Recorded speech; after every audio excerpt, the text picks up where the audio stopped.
আমাদের সাবেক সংসদ সদস্য এবং পররাষ্ট্রমন্ত্রী মোহাম্মদ হাসান মাহমুদের বিরুদ্ধে 2টি মামলা উত্থাপিত হবে। একটি মামলাতে তিনি যখন পররাষ্ট্রমন্ত্রী ছিলেন সেই সময় 9টি ব্যাংক হিসেবে আমরা 29 কোটি টাকার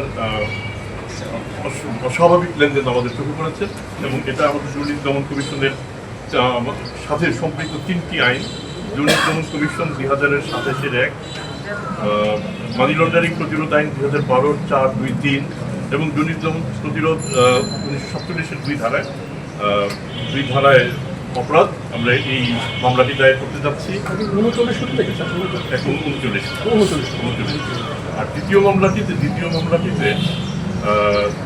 মূলত তার স্ত্রী নুরান ফাতেমা এবং সেই সাথে তিনিও অভিযুক্ত, কিন্তু এখানে দেখা যাচ্ছে 56টি অ্যাকাউন্টে 683 কোটি টাকার অস্বাভাবিক লেনদেন পরিলক্ষিত হয়েছে এবং তিনি যখন পররাষ্ট্রমন্ত্রী ছিলেন সেই সময় ঘটনাটি ঘটেছে। আমরা এই দুটি বিষয়ে আমরা বিবেচনা এনেছি, আমরা মামলা দায়ের করতে যাচ্ছি। আমরা আপনাদের সবার সহযোগিতা কামনা করি। আপনারা যেভাবে দুদককে কাভার করে যাচ্ছেন এটা যদি অব্যাহত থাকে, আমার ধারণা মানে বাংলাদেশে যে আমার তো এরা অনেকেই আমার পরিচিত, বাংলাদেশের সম্ভবত আসলে প্রতিষ্ঠান এতটা গুরুত্ব পাচ্ছে না। এটা আমি আবার এবার কৃতজ্ঞতা প্রকাশ করছি সবার কাছে। অনেক ধন্যবাদ। স্যার, একটা প্রশ্ন আছে আপনার মানে কথা প্রসঙ্গে এসেছে। দেখুন, রাজুকের প্লট দুর্নীতির মামলায় যেখানে টিউলিপ সিদ্দিকী ওখানে প্লট গ্রহণ করে তিনিও আসামি হয়েছিলেন, তো এই বিষয়ে কোনো পক্ষ থেকে আপনাদের অংশীজন যারা আছেন বা বিভিন্ন মানে সমালোচক যারা আছেন দুদকে, তারা এই জায়গায় সমালোচনা করছে যে যেহেতু তিনি ভোগ করেননি সেক্ষেত্রে উনি আসলে বিরোধে আসামি হতে পারেন। আমি আবার বলি, আমার বিরুদ্ধে অভিযোগ আছে, আমার প্রথম কাজ হবে অস্বীকার করা, আমি বলি আমার যারা আইনজীবী তারাও বলবেন যে একটা অভিযোগের তার কোনো সম্পৃক্ততা নেই। এটি হচ্ছে এক পক্ষের ভাষ্য, কিন্তু আরেক পক্ষ আমি যদি অভিযোগ করে থাকি আমার দায়িত্ব হচ্ছে এটা প্রমাণ করা যে তিনি অভিযুক্ত। আমরা সম্পূর্ণভাবে ডকুমেন্ট আমাদের হাতে নিয়ে আমরা কাজটা করি। আপনি যে প্রসঙ্গটা বললেন এটা যদি আমরা বিবেচনা করি তাতে আরও একটা মামলা হতে পারে। আপনি টাকাটা হাতে না নিয়েই অত্যন্ত স্পষ্টভাবে অসৎভাবে আপনি এই জায়গাটা হস্তান্তর করেছেন, তাহলে এখানে কিন্তু দ্বিতীয় আরেকটা মামলা আছে, যে মামলাটা আমরা এখনো করি। ধন্যবাদ। আপনার প্রসঙ্গ খুব সঙ্গত প্রশ্ন। আপনি জানেন আমরা প্রসিকিউটর, আমরা কিন্তু অ্যারেস্ট ওয়ারেন্ট আমরা ইস্যু করি না, আদালত থেকে এটা পাই। আমাদের মামলাটা যখন করে যাচ্ছে সেখানেই আপনারা পাবেন আদালত থেকে ওয়ারেন্ট অফ অ্যারেস্ট আপনি পাবেন। সেক্ষেত্রে যদি আমাদের আসামি অ্যাবসকন্ডিং হয়ে থাকে তাহলে সেক্ষেত্রে সে আসামি আনার জন্য আরও প্রক্রিয়া আছে, ইন্টারপোল আছে এবং অন্যান্য যত প্রক্রিয়া আছে আমরা সবগুলি আমরা অনুসরণ করবো। আন্তর্জাতিক প্রসিকিউটিং এজেন্সিগুলির সাথে আমাদের যোগাযোগ করে আমরা সেভাবে আগাবো। আর যেসব আসামি চলে গেছেন, তো আপনি দুদকের সীমাবদ্ধতার কথা চিন্তা করুন। দুদক কিন্তু স্বরাষ্ট্র মন্ত্রণালয় নয়, আমি নিজে একসময় স্বরাষ্ট্র মন্ত্রণালয়ে ছিলাম। দুদকের হাতে কিন্তু সমস্ত আসামিকে ধরে রাখার আমাদের হাতে সেই ক্ষমতাটুকুও নেই।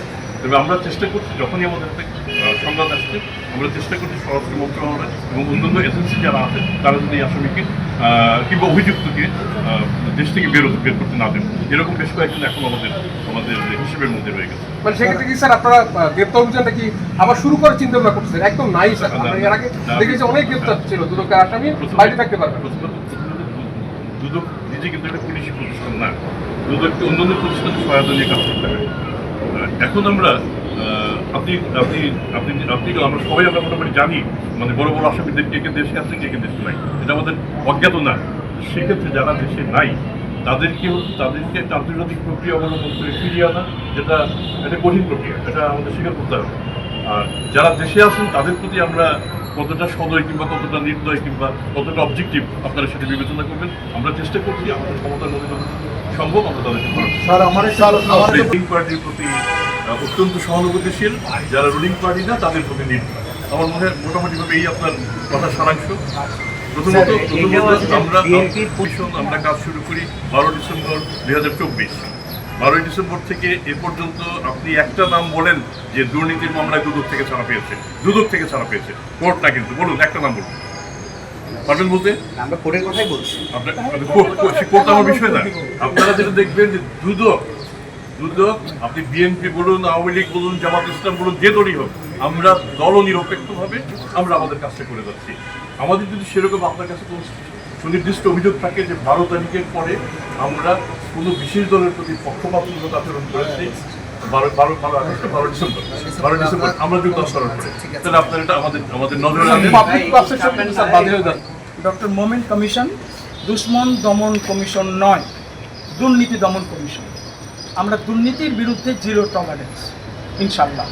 সবচেয়ে বড় কথা যেটা অনারেবল চেয়ারম্যান স্যার বলেছেন যে আমাদের কাজ অ্যাডজুডিকেশন নয়, আমাদের কাজ দোষী চিহ্নিত করে তাদের বিরুদ্ধে তদন্ত করে চার্জশিট দিয়ে কোর্টের কাছে তথ্যপাত্র সহকারে তাদেরকে সোপর্দ করা। অনারেবল কোর্ট বিচার করবেন। অনারেবল কোর্ট যদি কারোর বিরুদ্ধে তথ্য উপাত্তে কোনো যদি ডিসক্রিপেন্সি পান কিংবা ঠিকমতো সাক্ষী ঠিকমতো যদি প্রমাণ তার বিরুদ্ধে চার্জ যদি প্রমাণিত না হয়, তাহলে honourable court is at every liberty to give it's verdict. সেক্ষেত্রে কোর্টে ইমিউন, কোর্টকে এভাবে চ্যালেঞ্জ করা যায় না। কেউ যদি সংক্ষুব্ধ হন তাহলে তাকে উচ্চতর আদালতে গিয়ে এটা চ্যালেঞ্জ করতে হবে। এবং এই সমস্ত ক্ষেত্রে আমাদের মতো এই সংস্থাকে, বিধিবদ্ধ সংস্থাকে প্রশ্ন করাটাও আমার মনে হয় এটা ঠিক না।